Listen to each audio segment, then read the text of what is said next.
পয়লা বৈশাখ দিয়ে যে মাছের দাম বেশি, যে এই কারণে দাম বেশি হয়ে যাচ্ছে। আমরা নদীতে যাই মাছের জন্য, মাছ এখন অনেক কম, তো পয়লা বৈশাখ আসতেছে, একটু দাম ভালো, তাই আমরা নদীতে মাছ ধরতে যাইতেছি। ইলিশের দাম বেশি, যে ঢাকার বাজার বেশি, ভালো বাজার, এগুলো থেকে ইলিশের দাম বেশি, এই থেকে মাছ ফাটিরা ছাড়ে না।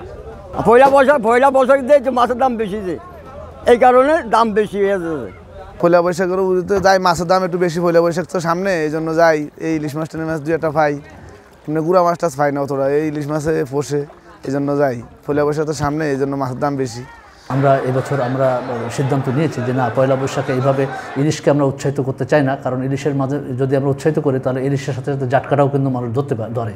তো এই অসাধু চক্রকে যাতে আমরা প্রতিহত করতে পারবে, সেই জন্য কিন্তু আমাদের মন্ত্রণালয় থেকে আমাদের মাননীয় উপদেষ্টা মহোদয় বলেছে আমরা পান্তা ইলিশ খাবো না, আমরা অন্য কিছু খাবো।